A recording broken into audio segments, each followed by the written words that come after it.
जुनैद के घर पुलिस पहुंच गई। पुलिस ने उनके घर वालों को हिरासत में ले लिया और कहा कि जुनैद को लाकर दो तो तुमको छोड़ दूंगा। मंतर पर प्रदर्शनकारियों को खाना खिलाना मोहम्मद जुनैद को पड़ा भारी, पुलिस ने कर दिया बड़ा कांड। तो योगी जी ये वीडियो देख रहे हैं तो जुनैद भाई के परिवार को तुरंत रिहा कीजिए, वरना जितनी जनता यूपी के समय यहाँ मौजूद है उससे 500 गुना ज्यादा जनता भी जाकर जुनैद भाई के परिवार के समर्थन में धरना देगी। सवाल उठ रहा है कि क्या किसी प्रदर्शनकारी को खाना खिलाना अपराध है? क्या किसी आंदोलन में शामिल लोगों की मदद करना देशद्रोह है? या फिर समस्या सिर्फ इतनी है कि मदद करने वाला एक मुसलमान है? पुलिस की कार्रवाई पर मोहम्मद जुनैद ने कहा कि शाम में मेरे घर पर पुलिस आई, मेरे पिता को उठाकर ले गए। वहीं मेरठ में मेरी बहन रहती है, उनके ससुर और उनके देवर को उठाकर ले गए। अब इतना बड़ा गुनाह हो गया है कि अगर आप सरकार से सवाल पूछने वालों को पानी पिला दें, खाना खिला दें, उनकी मदद कर दें तो पुलिस आपके घर तक पहुंच जाएगी। बड़ी बेशर्मी से यूपी पुलिस उनके घर पहुंचती है, वहां से उनके पिताजी को उठाया जाता है और बार बार जुनैद भाई को धमकियां दी जाती हैं कि आप दिल्ली से वापस आइए, नहीं तो आपके पिताजी को नहीं छोड़ेंगे। जुनैद के घर पुलिस पहुंच गई। पुलिस ने उनके घर वालों को हिरासत में ले लिया और कहा कि जुनैद को लाकर दो तो तुमको छोड़ दूंगा। ये आरोप खुद जुनैद ने लगाए हैं। वो यूपी के रहने वाले हैं, समाज सेवक हैं और बीते 1 महीने से जब से जंतर मंतर पर छात्रों का धरना प्रदर्शन शुरू हुआ है तब से वो वहाँ छात्रों को खाना बांट रहे हैं, उनके खाने पीने का पूरा ध्यान रख रहे हैं। अब पुलिस उनके घर छापा मारने पहुंच गई। कांग्रेस जनता पार्टी की तरफ से इस बारे में जानकारी दी गई है। सीजेपी ने लिखा कि अपराधियों के पीछे भागने की बजाय यूपी पुलिस अपना समय हमारे वॉलंटियर मोहम्मद जुनैद के पीछे बर्बाद कर रही है, जो लोगों को खाना पानी मुहैया करा रहे हैं। अब वो यूपी में उन्हें और उनके परिवार को परेशान कर रहे हैं। हमारी टीम उनके संपर्क में है और हम उन्हें या फिर उनके परिवार को कभी भी परेशान नहीं होने देंगे। ये सरकार असहमति पर जिस तरह से प्रतिक्रिया देती है वो अब कोई हैरानी की बात नहीं है, लेकिन हम इन कायरों से डरेंगे नहीं। पुलिस की हर गैर कानूनी कार्रवाई को अदालत में चुनौती दी जाएगी। यूपी पुलिस की कार्रवाई पर मोहम्मद जुनैद ने कहा कि शाम में मेरे घर पर पुलिस आई, मेरे पिता को उठाकर ले गए। वहीं मेरठ में मेरी बहन रहती है, उनके ससुर और उनके देवर को उठाकर ले गए। जुनैद का दावा है कि मेरे भाई बहन समेत सबकी पासबुक आधार कार्ड जब्त कर लिए गए हैं। पुलिस का कहना है कि मुझे यानी कि जुनैद को लाकर दो तो मैं तुम्हें छोड़ दूंगा। उन्होंने कहा कि मैं शून्य अपराधी हूँ, मेरी गलती सिर्फ ये है कि मैं लोगों की यहाँ पर सिर्फ सेवा क्यों कर रहा हूँ। जंतर मंतर। तो योगी जी ये वीडियो देख रहे हैं तो जुनैद भाई के परिवार को तुरंत रिहा कीजिए, वरना जितनी जनता यूपी की समय यहाँ मौजूद है उससे 500 गुना ज्यादा जनता भी जाकर जुनैद भाई के परिवार के समर्थन में धरना देगी। मंतर पर प्रदर्शनकारियों को खाना खिलाना मोहम्मद जुनैद को पड़ा भारी, पुलिस ने कर दिया बड़ा कांड। और अब कॉकरोच जनता पार्टी ने मोहम्मद जुनैद के लिए योगी आदित्यनाथ को बड़ा चैलेंज कर दिया है। इस वक्त तो देश में आंदोलन करना क्या अब इतना बड़ा गुनाह हो गया है कि अगर आप सरकार से सवाल पूछने वालों को पानी पिला दें, खाना खिला दें, उनकी मदद कर दें तो पुलिस आपके घर तक पहुंच जाएगी, आपको निशाना बनाया जाएगा। और अगर मदद करने वाला, प्रदर्शन करने वाला या प्रदर्शन में शामिल होने वाला मुसलमान हो तो फिर क्या उसके लिए कानून और भी अलग हो जाता है? सवाल इसलिए क्योंकि जंतर मंतर पर चल रहे छात्रों के आंदोलन में गाजियाबाद के रहने वाले मोहम्मद जुनैद लगातार प्रदर्शनकारियों की मदद कर रहे थे। छात्र कई दिनों से पेपर लीक और शिक्षा व्यवस्था के खिलाफ शिक्षा मंत्री धर्मेंद्र प्रधान के इस्तीफे को लेकर प्रदर्शन कर रहे थे। जुनैद प्रदर्शनकारियों को लगातार खाना खिला रहे थे, पानी पिला रहे थे, उनकी हर तरह से सेवा कर रहे थे और इसी वजह से सोशल मीडिया पर उनकी काफी चर्चा भी हुई। लेकिन जुनैद को शायद अंदाजा नहीं था कि आंदोलनकारियों की मदद करना उनके लिए इतनी बड़ी मुसीबत बन जाएगा। जुनैद का दावा है कि उनके घर पुलिस पहुंची, छापेमारी हुई और उनके परिवार के लोगों को हिरासत में लिया गया। अब सवाल सीधा है, अगर हजारों छात्र आंदोलन कर रहे थे, हजारों लोग वहां पहुंच रहे थे तो पुलिस की नजर सिर्फ जुनैद पर ही क्यों गई? खाना तो बहुत से लोग खिला रहे थे जुनैद के साथ, सभी धर्म जाति के लोग थे, लेकिन फंसा कौन? जिसके बाद सवाल उठ रहा है कि क्या किसी प्रदर्शनकारी को खाना खिलाना अपराध है? क्या किसी आंदोलन में शामिल लोगों की मदद करना देशद्रोह है? या फिर समस्या सिर्फ इतनी है कि मदद करने वाला एक मुसलमान है? क्योंकि बीजेपी सरकारों के दौर में ऐसे सवाल बार बार उठते रहे। आंदोलन कोई भी हो, भीड़ कितनी भी बड़ी हो, लेकिन अगर उसमें कोई मुस्लिम चेहरा दिखाई दे जाए तो अचानक उसकी जांच शुरू हो जाती है, उसका घर देखा जाता है, परिवार देखा जाता है, पैसा कहां से आया इसकी जांच होती है, पूछताछ होती है। जुनैद ने छात्रों को, प्रदर्शनकारियों को खाना खिलाया था, लेकिन बदले में उनके घर पर पुलिस पहुंच गई। इसी मामले को लेकर अब कॉकरोच जनता पार्टी के प्रवक्ता आशुतोष रांका ने शिक्षा मंत्री धर्मेंद्र प्रधान के इस्तीफे के ठीक बाद मुख्यमंत्री योगी आदित्यनाथ को मोहम्मद जुनैद के लिए खुला चैलेंज कर दिया। उन्होंने कहा कि अगर जुनैद के परिवार को तुरंत रिहा नहीं किया गया तो यूपी में दूसरा जंतर मंतर खड़ा कर दिया जाएगा और जुनैद के समर्थन में उससे कई गुना ज्यादा छात्र यूपी पहुंचेंगे। जी हाँ दोस्तों, जंतर मंतर पर 1 महीने तक चले कांग्रेस पार्टी के आंदोलन के दौरान छात्रों को मुफ्त खाना पानी बांटने वाले समाजसेवी मोहम्मद जुनैद ने जिस तरह दावा किया कि उनके परिवार के लोगों को यूपी पुलिस ने हिरासत में लिया, जिसको लेकर कांग्रेस पार्टी ने तीखा रुख अपनाया है। शिक्षा मंत्री धर्मेंद्र प्रधान के इस्तीफे के ठीक बाद पार्टी के प्रवक्ता आशुतोष रांका ने मंच से उत्तर प्रदेश के मुख्यमंत्री योगी आदित्यनाथ को खुला चैलेंज देते हुए कहा कि अगर योगी जी यह वीडियो देख रहे हैं तो जुनैद भाई के परिवार वालों को तुरंत रिहा किया जाए, वरना यूपी में दूसरा जंतर मंतर खड़ा कर दिया जाएगा। और यहाँ जितने उत्तर प्रदेश के छात्र दिख रहे हैं उससे 500 गुना ज्यादा छात्र जुनैद भाई के समर्थन में यूपी पहुंचेंगे। जरा आप भी सुनिए आशुतोष रांका। कल जुनैद भाई हमारे पहले दिन से खाना दे रहे हैं, बिना किसी लालच के, कुछ नहीं मिल रहा है उनको।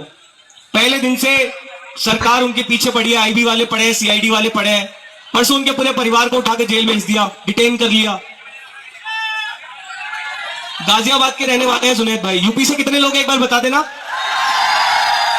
तो योगी जी ये वीडियो देख रहे हैं तो जुनैद भाई के परिवार को तुरंत रिहा कीजिए, वरना जितनी जनता यूपी की इस समय यहां मौजूद है उससे 500 गुना ज्यादा जनता भी जाकर जुनैद भाई के परिवार के समर्थन में धरना देगी। देखा और सुना आपने, कॉकरोच पार्टी के प्रवक्ता ने यह बड़ा चैलेंज किया है मुख्यमंत्री योगी आदित्यनाथ को। आशुतोष रांका का यह चैलेंज सोशल मीडिया पर तेजी से वायरल हो रहा है। यूपी पुलिस की कार्रवाई पर मोहम्मद जुनैद ने कहा था, मेरे घर पर पुलिस आई, मेरे पिता को उठाकर ले गए, वही मेरठ में मेरी बहन रहती है, उनके ससुर और उनके देवर को भी उठा ले गई है। जुनैद का दावा था कि मेरे भाई बहन समेत सबकी पासबुक, आधार कार्ड जब्त कर लिए गए हैं। पुलिस का कहना है कि मुझे यानी कि जुनैद को लाकर दो तो छोड़ देंगे। उन्होंने कहा कि मैं शून्य अपराधी हूं, मेरी गलती सिर्फ यह है कि मैं लोगों की यहां सिर्फ सेवा क्यों कर रहा हूं। जिस पर सीजेपी की तरफ से कहा गया कि हमारी टीम उनके संपर्क में है और हम उन्हें या उनके परिवार को कभी भी पीड़ित नहीं होने देंगे। इस सरकार का असहमति पर बर्ताव अब चौंकाने वाला नहीं रहा, लेकिन हम इन कार्यों से डरने वाले नहीं हैं। पुलिस की हर गैर कानूनी कार्रवाई को अदालतों में चुनौती दी जाएगी।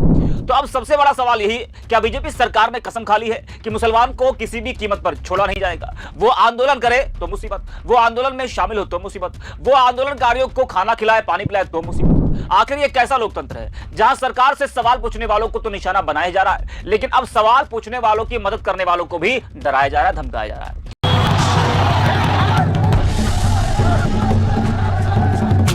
फिलहाल आपको बता दें कि 17 मेट्रो स्टेशन अभी भी मौजूदा तौर पर, जब प्रधानमंत्री नरेंद्र मोदी ने कह दिया कि हम ये कर देंगे वो कर देंगे, बहुत सारी चीजें हो गई, वांगचुक साहब ने अनशन तोड़ दिया, ऐसा लगा खत्म ये पूरा प्रोटेस्ट, तब भी 17 मेट्रो स्टेशन बंद है। कई तरह की रूट्स बंद कर रखी है, बैरिकेड हो रखा है, तमाम चीजें। लेकिन आप जानते हैं हालात क्या है? हालात आज वही दिखाऊंगा। सोचिए 20 तारीख को ये भीड़, मतलब 19 तारीख की रात जुटी, 20 तारीख मान लिए, 21, 22, 23, 24 और ये 25, या छठा दिन है अगर प्रॉपर देखें, 7वां दिन है 19 तारीख के हिसाब से। लेकिन अब 7 दिन में कोई असर नहीं पड़ा। आपको दिखाएंगे खाने पीने के इंतजाम। एक वीडियो आई थी जिसमें एक हिंदू महिला जो वहीं थी जब लाठीचार्ज हो रहा था, तो उसने पास के मंदिर में शरण मांगी थी, वो मंदिर के दरवाजे बंद कर लिए थे। लेकिन आज मैं आपको दिखाता हूं क्या ऐसा मुसलमान कर रहे हैं या दूसरे समुदाय के लोग कर रहे हैं। हमने अभी सिख समुदाय के लोगों को देखा, वहां वो पहुंचे, उन्होंने कैसे हेल्प की। अभी एक लड़के का और वीडियो आया तो उसने बताया कि जब जरूरत थी तब मस्जिद खुल गई, गुरुद्वारे खुल गए, लेकिन मंदिर बंद कर लिए गए। ये सब तमाम चीजें, इन सबके पीछे नाम बड़ा गूंज रहा है, नाम है जुनैद भाई का। तो ऐसा क्या किया जुनैद भाई ने, वो भी दिखाते हैं और दिखाते हैं अलग अलग कार्रवाई के तौर पर, मतलब कैसे इसे दबाने की कोशिश हो रही है। लेकिन जितना इसे दबाया जा रहा है ये पूरे देश में और फैलता जा रहा है। कहां लगातार लोगों का पहुंचना वहां जारी है।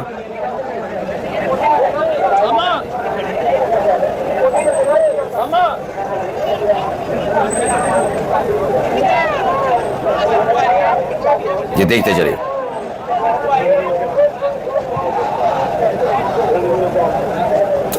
तो यहां लोग पहुंच रहे हैं, दावा किया जा रहा है this is the latest video of Jantar Mantar. 17 metro station बंद है, बैरिकेटेड है। मोदी जी ने खुद आए, उन्होंने वीडियो बनाई, लेकिन लोगों की भीड़ कम नहीं हो रही, उल्टा बढ़ती जा रही है। यानी लोगों में इस बात को लेकर क्लियर हो गया है कि अब विश्वास नहीं रहा, नरेंद्र मोदी साहब में विश्वास नहीं रहा। अब जरा ये पहले एक तस्वीर दिखाऊंगा, फिर सुनाऊंगा क्या हुआ है। पहले इस तस्वीर को देखिए। जी अभिजीत दीपके ने एक को सैल्यूट किया था और आप देखिए उनके साथ क्या हो रहा है।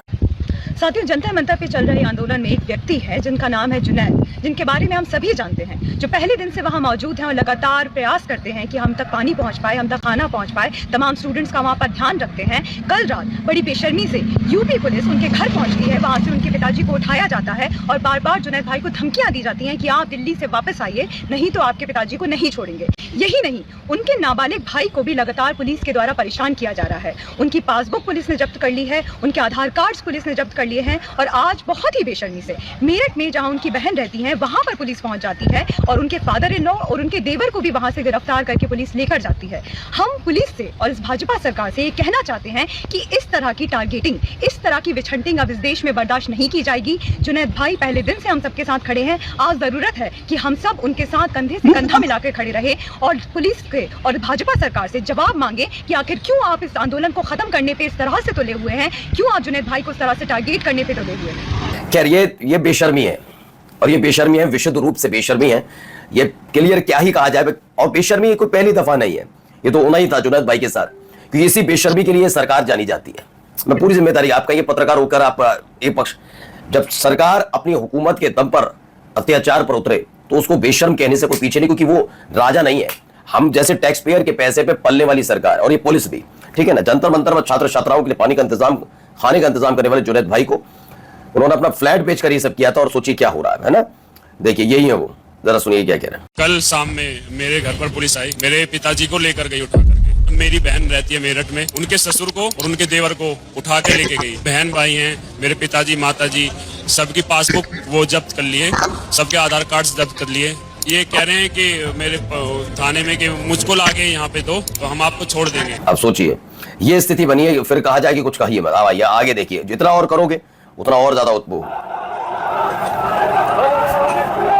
ये देखिए खदेड़ देखिए,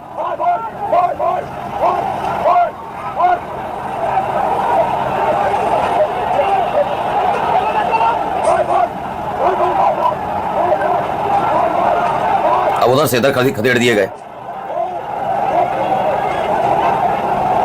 घिर गए, पुलिस वाले ही घिर गए। अब देखिए ये स्थिति बन रही है, लगा कलकत्ता की है। पश्चिम बंगाल में भी छात्र और पुलिस जवान आपस में भिड़ रहे हैं।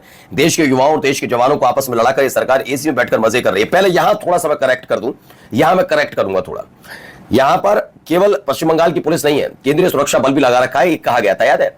और उन्हीं केंद्रीय सुरक्षा बल के सामने उत्पात उन्माद लगातार बीजेपी समर्थक कर रहे हैं, कितने दिनों से मारपीट कर रहे हैं। जैसे लैंग्वेज में सबके लिए वो लिंचिंग हो रही है, तो लिंचिंग की जा रही है इन्हीं केंद्रीय सुरक्षा बलों के सामने।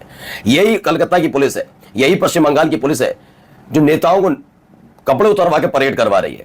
तो ये थोड़ा विचार आपको करना चाहिए था कि आप कहां आपने शुरू किया था। ऐसे आप जायज नहीं ठहरा सकते ना। मैं ये नहीं कह रहा मैं ये होना चाहिए, बिल्कुल नहीं होना चाहिए, लेकिन आपको भी सोचना चाहिए आपने खाकी का इस्तेमाल अपने राजा को खुश करने के लिए किस हद तक किया। ये देखिए 10% की लिस्ट है, ये देखिए, ये डाटा तैयार कर रहे हैं और इनमें रैंडम, आपने डिटेन्ड पर्सन की लिस्ट में रैंडम बच्चों का नाम क्यों डाल रहे हो आप?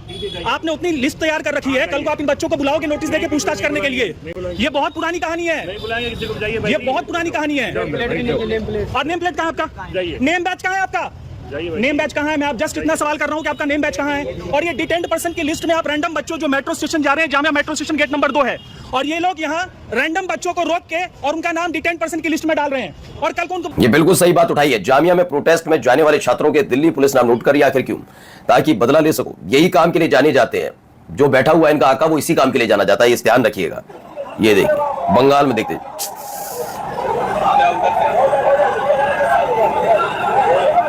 जी। तो ये थी आज की वीडियो। अगर वीडियो पसंद आई हो तो वीडियो को लाइक करें। अगर आप इंडियन रिएक्शन देखना पसंद करते हैं हमारे चैनल को सब्सक्राइब करें, बेल आइकन को प्रेस करें ताकि हमारी आने वाली हर नई अपडेट सबसे पहले आप तक पहुंच सके। मिलते हैं नेक्स्ट वीडियो में, तब तक के लिए अल्लाह हाफिज।